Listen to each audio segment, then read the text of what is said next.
Sports for Real with Coach Hall. Well, it looks like the NFL is trying to ban the hip drop tackle. This has been a tackle that came into vogue the last couple of years, where you have a ball carrier who is in front of somebody and the defender comes from the back and they grab you around the waist and they make their weight dead and pretty much drop to the ground. A lot of times when the defender drops to the ground, the legs of the offensive player gets caught underneath and you have a lot of ankle injuries. The most high-profile injury lately from that was Mark Andrews got tackled. I think it was in the game against the Bengals.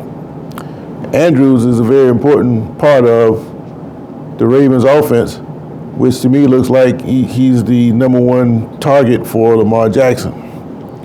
With him out of the offense, it can change things.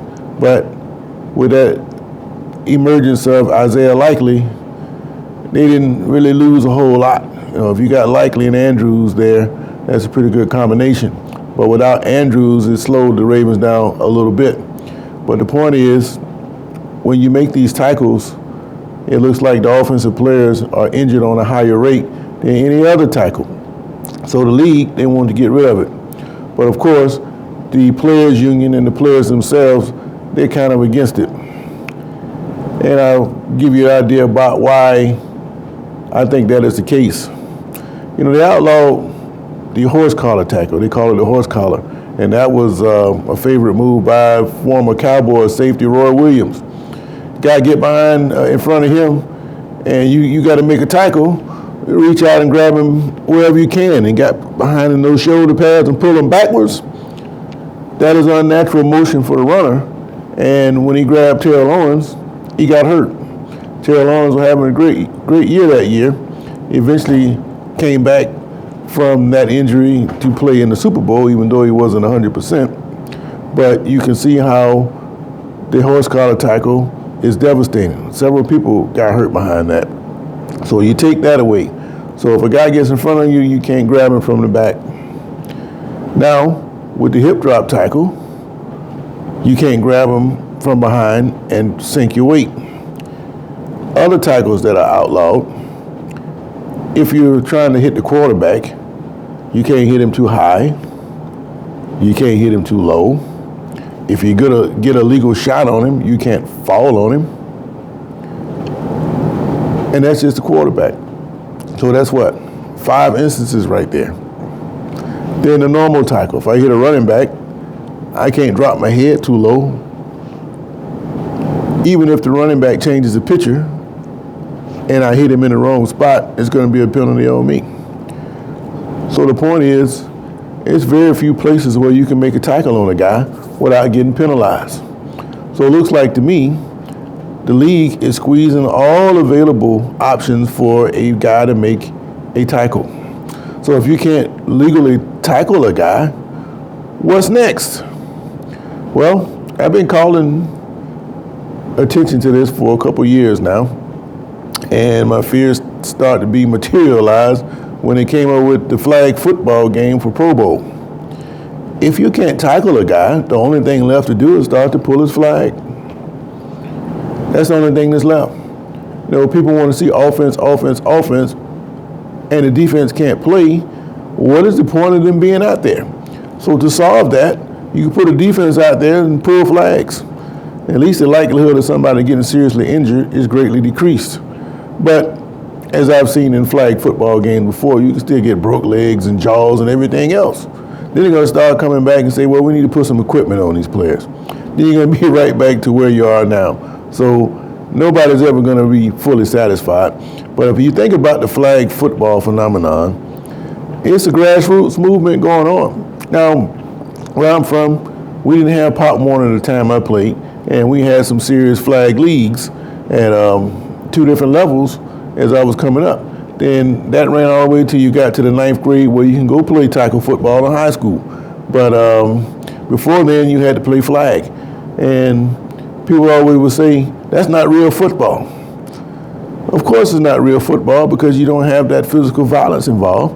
But what it does do is give you a chance to develop some moves, and you can be watching some exciting action in a flag football game. And you see that in the NFL Pro Bowl these last 2 years.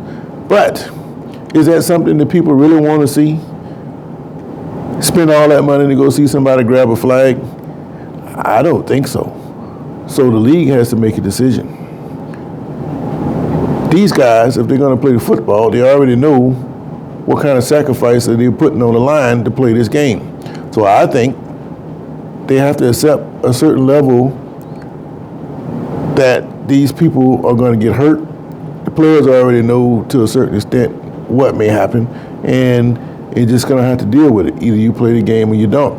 But if you keep watering it down, I think eventually what you're going to see is a professional flag football league. And I tell you something else. I think the league really wants to see co-ed flag football. High school girls flag football is on the rise. You know, when they first started doing that 15, 16 years ago, very few schools had them. Now just about all the teams are getting these flag teams, and it's becoming a very, very popular sport. They're already trying to infuse women coaches in the NFL with no coaching experience at all. And if you start getting them ready with this flag football, and by the time you start converting over to flag football, now you got a bigger pool to choose from. So I think it's going to lead to co-ed flag football. Again, do the people really want to see that? I think they want to see somebody get hit. Even if your team loses, if you get a couple big hits out there, that's enough to satisfy the fan base. But pulling a flag, yeah, that's all right, but it ain't gonna fly, man. So they need to change the rules to allow these guys to play some football. Because the way it's going right now, football is on the way out. And the only way to save it is to turn back the clock and let these guys play some football. Take that dress off the quarterback so we can hit him.